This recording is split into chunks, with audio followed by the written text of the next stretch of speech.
The airline industry has faced enormous setbacks over the past few years, from rising fuel prices to a loss of travelers and even pilot shortages. In response, the industry has had to adjust. Here's how. You're watching Cheddar's Who Knew. I'm Hana Ostapchuk.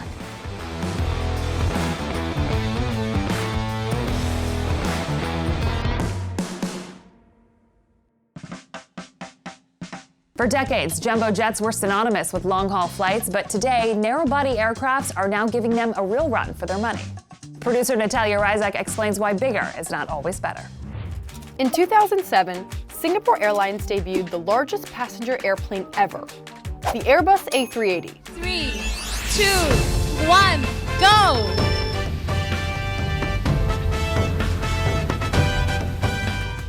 And it's massive, to say the least. This giant double-decker plane can fit up to 853 passengers. It's 239 feet long, 79 feet tall, and 262 feet wingtip to wingtip. Or, put simply, the length of two blue whales. Those who fly the A380 on airlines like Emirates and Singapore are treated with beyond luxurious accommodations. But today, many airlines have stopped purchasing the jet. And after the A380 completes its last few orders for Emirates, this Airbus will no longer be produced. So what happened to this fortress? Well, these days, airlines are actually thinking smaller. The narrow-body plane, something from our past, is now dominating the sky.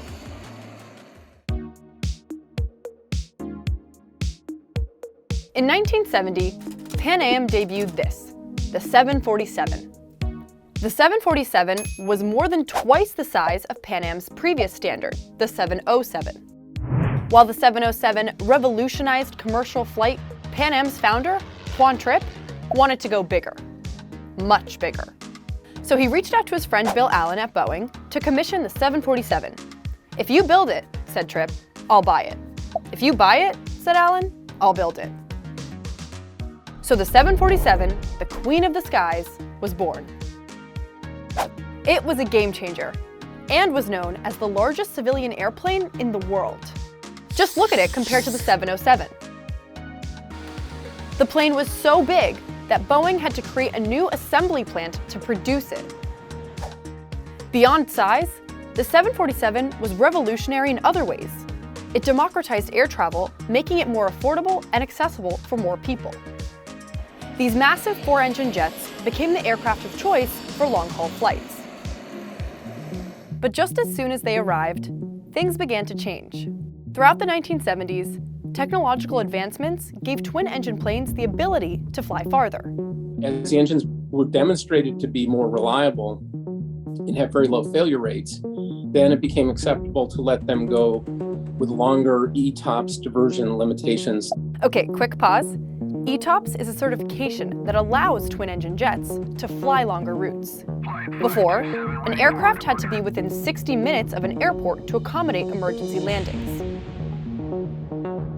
And at this point, we can basically fly almost anywhere on two engines without having to worry too much about the diversion airports.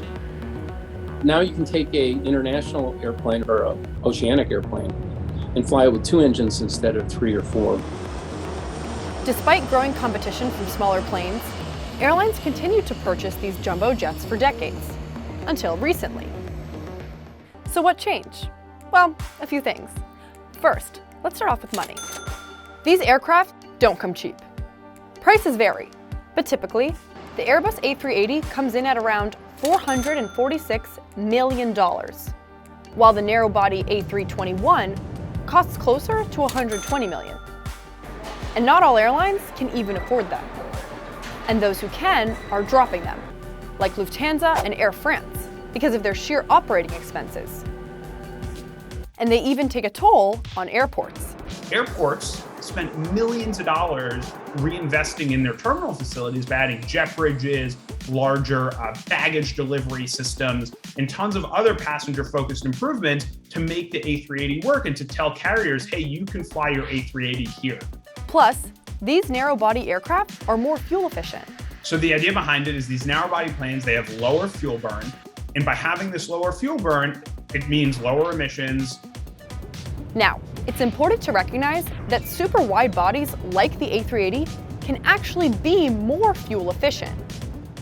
But that's only true if you can fill the airplane. If you're flying empty seats, it's inefficient. But arguably, flexibility is the biggest incentive. It used to be this hub model where we fly from our hub in the US to either our partner's hub or one of our hubs over in Europe. And then from there, you can go and connect on to your final destination. But smaller aircraft don't rely on the jumbo-sized infrastructure located at major hubs. This allows them to fly directly to and from smaller cities. It's what the industry calls point-to-point flying. It's desirable from a market standpoint. And for people like me who live in Boston, we benefit from more point-to-point service. Plus, narrow-body aircraft are capable of flying multiple flights a day. You can use them for a 1,000-mile flight in the morning, and then the afternoon you can do a transatlantic, and then come back and fly a domestic route the next day, right? Not only do prospective travelers get access to direct flights to smaller cities, but they also have a variety of departure times to choose from. While narrow bodies make up around 65 to 70% of airplane sales, some argue their popularity is simply due to market demands, like in a post-pandemic reality, aka fewer trips. I don't know if they'll continue to fly it on the long-haul flights. If demand comes back, you would switch to a bigger airplane. You switch to a wide-body airplane or a higher-capacity airplane. So it'll be interesting to see as we recover from the pandemic, if passenger traffic doesn't pick up as fast, will airlines pivot into a little bit more wide-body flying just to pick up that extra cargo capacity? But what if neither size is the future? Maybe there's something in the middle that fits just right. The 787 really enabled very long-haul service. Okay, that's a wide-body airplane. It has two aisles, but it will do what we call a thin market. So it's not, you don't need as much traffic in order to be able to fill the airplane. As of now, narrow bodies are seizing their moment, and airlines are setting their sights on aircraft like the Airbus A220 for other long-haul routes, like from the US to South America, Europe to Africa, or to the East. Guess we'll just have to keep our eyes to the skies. When we think of the world's busiest airports, we think of Atlanta and O'Hare, but in 2020, there was a new surprising contender. In 2019, these were the top busiest airports in the world. But in April of 2020, an unlikely challenger emerged and took the top spot. Anchorage Airport became the busiest airport for a short period of time. And the reasons why it became the busiest are why Anchorage should be on your radar. Flights into and out of the 520 U.S. airports fell 55% in April 2020 compared to April 2019. That's 2.5 million fewer operations. All that translates to a huge monetary loss, a $125 billion loss of revenue to be exact. And the start of 2021 isn't looking much better. So it was shocking to a lot of people when news came out that while all the giants were failing, the tiny Ted Stevens Anchorage Airport was bustling. Right now, Anchorage is operating far beyond its normal capacity. According to FlightRadar24.com, ANC had 948 aircraft arrivals and departures on an April Saturday. Compare this with the 682 aircraft arrivals and departures at London's Heathrow Airport. So why has it been able to keep on thriving? While there are clearly fewer people flying, there is something else that needs to get from Asia to the US, and that's cargo. So let's say that we are the pilots of the Cheddar cargo Boeing 747, bound for Memphis International Airport. We take off from Tokyo at 8 a.m. with 126 tons of cargo and 63,000 gallons of fuel. We then slip into the Pacific Polar Jet Stream, the most common route across the Pacific. By the time we reach about here, we only have a third of a tank of gas left, not enough to reach our destination. That's because, to boost revenue, Cheddar Cargo decided we should carry an extra 100,000 pounds of cargo instead of extra fuel. So we need to stop and refuel, maybe defrost from those Arctic winds. We need somewhere with long runways, over 10,000 feet, and not too far off the direct route. So we stop at, bingo, Ted Stevens Anchorage Airport. It's only 100 miles away from our route and has all the infrastructure we need to refuel.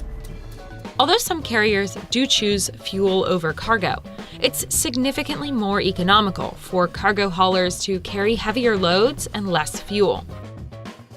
Anchorage's particularly long runways, one at 12,400 feet, and relatively few weather-related delays, due to its location at the base of the Chugach Mountains, makes it the easy spot to refuel. The Anchorage Airport is a prime location for our modern trade routes. In fact, according to the airport, it's 9.5 hours flying time from 90% of the industrialized world, equidistant between Tokyo and New York. ANC Airport Director Jim Cisniak calls Anchorage the center of the air cargo world. And he's not wrong. The airport estimates it is the entry point for about 80% of Asian cargo into the US. In 2020, more than 2.5 million tons of cargo had touched down at Anchorage, a 13.6% increase over 2019. At the beginning of the pandemic, a lot of that cargo was N95 masks, surgical masks, and cleaning supplies. But Cisniak has reported that cargo plane traffic has remained above average due to increased online shopping numbers. And while the COVID-related shutdowns won't last forever, and Anchorage has already given up the title of world's busiest airport, that doesn't mean it won't continue to be a cargo hotspot. There is set to be more than $500 million of private development and expansion projects. Companies like Alaska Cargo and Cold Storage, 6A Aviation, FedEx, and UPS have all put forward plans for expansion. FedEx and UPS in particular already have established facilities at the airport and are preparing for more. This is a huge deal for the airport and for Alaska as a whole. This influx in cargo flights has allowed for more jobs in a time when they're desperately needed. And it also means that the Anchorage Airport will continue to be an even bigger player in the aviation industry, especially for the US. It will likely be able to hold its own against the airports 5 times its size. And speaking of airports, on an average summer night, around 1,500 flights traverse the Atlantic from the United States to Europe. But almost all take this one route, which is becoming increasingly dangerous. Cheddar producer Ali Larkin explains what's stopping them from spreading out in the sky. On an average summer night, around 1,500 flights traverse the Atlantic from the United States to Europe. And almost all take this one route, like a highway at rush hour. These planes are separated by only 40 miles in distance and 25 miles laterally. Vertically, they fly as close as 1,000 feet to each other. It takes an immeasurable amount of planning and precision. But why would all of these planes take one route when they have the whole sky, especially when that route is becoming more and more dangerous? To this day, crossing the Atlantic is no easy feat, and that's mostly because of the lack of radar. All air traffic radar communication is through ground-based systems, so when a plane travels across the ocean, radar communication is limited. So planes making the journey follow a structured set of routes called the North Atlantic Organized Track System, or NAT-OTS. These tracks ensure planes are adequately separated and are the reason you've never crashed. Every day, 4 air traffic planning centers map out routes over the Atlantic. The first is the New York station that controls this area. The next is Gander, Newfoundland, and it controls this portion of the Atlantic. Then there's the Santa Maria Oceanic Control that covers this area. North, there's Shanwick, an amalgamation of Prestwick, Scotland, and Shannon, Ireland. Pilots have to report their location every 14 minutes using a computer calculation of their longitude and latitude. Most of the time, it works flawlessly, coordinating a safe passage for the thousands of trips making the nightly journey. But incidents still occur. On February 19th of 2019, a Boeing 787 was caught in a jet streak that pushed it to 801 miles an hour, 200 miles an hour over their normal speed. It broke the sound barrier and came eerily close to other planes. In order to avoid incidents like this, the path must be meticulously coordinated. It's complicated. So why do they take just one route? It's actually because of a Japanese meteorologist in the 1920s. His name was Wasaburo Uishi, and between 1923 and 1925, he completed almost 1,300 observations of fierce high-altitude winds. So when he announced that he had discovered a high-altitude river of air in the sky, he was pretty much ignored outside of Japan. That was a big mistake. That year, Japan launched around 9,000 silk hydrogen balloons carrying bombs into this west-east river of air. Around 300 made landfall in the US, and in 1945, tragedy struck in Bly, Oregon, when a Sunday school group stumbled across one of the bombs during an outing. The pastor's wife and 5 students ages 8 to 15 died from the explosion after unknowingly picking up the bomb. That river of air in the sky was now on the US military's radar, and they called it the jet stream. Jet streams are very fast currents of air that blow generally from west to east all the way around the world in both hemispheres, in the northern hemisphere and the southern hemisphere. And they reach their maximum speeds at altitudes of around 30 to 40,000 feet. And of course, that's a typical cruising altitude for a large commercial plane. There are 2 crucial ingredients for a jet stream to form. One of them is the rotation of the Earth, and the second one is the north-south temperature difference between the very warm tropical regions and the very cold polar regions. You might think that the winds would simply blow in a north-south direction from warm to cold, and indeed that is what they try to do, but no, there's something called the Coriolis force, and that comes from the rotation of the Earth, and it deflects that natural north-south motion into an east-west motion, and that's what gives birth to the jet streams. Jet streams blow in narrow bands with widths of a few hundred miles and thicknesses of less than 3 miles. They typically average 100 miles per hour in the summer, and they can reach speeds of 200 miles per hour in the winter. U.S. commercial pilots began taking the jet stream into account as early as 1952. It was just practical. When traveling from west to east, it was much more efficient to merge into the 100-mile-per-hour plus tailwinds and be ferried easily across the ocean. It saved fuel and made flights shorter and less turbulent. But there's one problem with the jet stream air traffic controllers and pilots must account for every day. It's constantly shifting. Jet streams aren't fixed at a certain latitude. They meander from north to south, depending on the time of year and the position of the sun. Every morning at 7 a.m. Eastern Standard Time, NATS has to find it on their satellites and report the course to pilots. They outline the day's flights, requests for preferred routes, and cruising altitudes. This system has worked well since the 50s, when it was put into place. But that isn't to say that it'll keep working well. That's because there's a big problem looming on the horizon. Several passengers suffered broken bones. Clear air turbulence strikes without warning. Scientists at the University of Reading published a study in 2019 that revealed significant changes in the jet stream between 1979 and 2017. They observed large increases in vertical shear over the North Atlantic. Vertical wind shear is simply the fact that the higher up you go in the atmosphere, the windier it gets. But there's this other kind of turbulence that doesn't have any visual signature. You can't see it from the cockpit. Even the radar, the weather radar, can't pick up this clear air turbulence. So it's particularly hazardous, and it's caused by vertical wind shear. So as the wind shear gets stronger because of climate change, we expect a lot more turbulence as well. The team calls it one of the single largest anthropogenic changes to have occurred since satellite observations began. But what's causing this gigantic change? If you guessed climate change, bingo. Highly fluctuating temperatures due to carbon emissions are to blame. And if we assume that countries do not take drastic action to fix the climate crisis, the amount of severe turbulence is expected to double or triple by 2050 to 2080. So this is not a hypothetical future change from climate model simulations that people might have some doubts over. This has already happened since I was born, and that's quite sobering for me, in the late 70s. The consequences won't just be increased turbulence-related injuries like we're seeing right now. Remember when I said that the jet stream was basically a highway with a ton of traffic? With 1,500 planes a day, 40 miles horizontally apart, 25 laterally, and 1,000 vertically?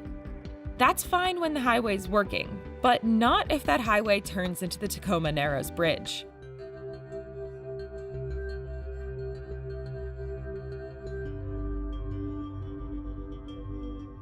Some experts have speculated that the still rising increases in vertical shear will perhaps cause plane crashes in the jet stream if the danger is not taken into account.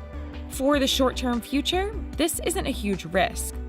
But as we get closer to the conditions that the University of Reading team predicts, it may significantly affect how the Oceanic Control Centers plan flights.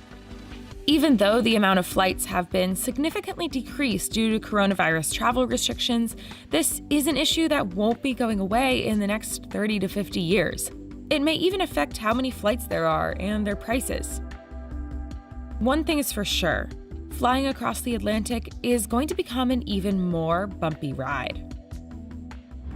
Well, we've successfully landed after our deep dive across these topics. That concludes this week's Who Knew? I'm Hana Ostapchuk. Thanks for watching.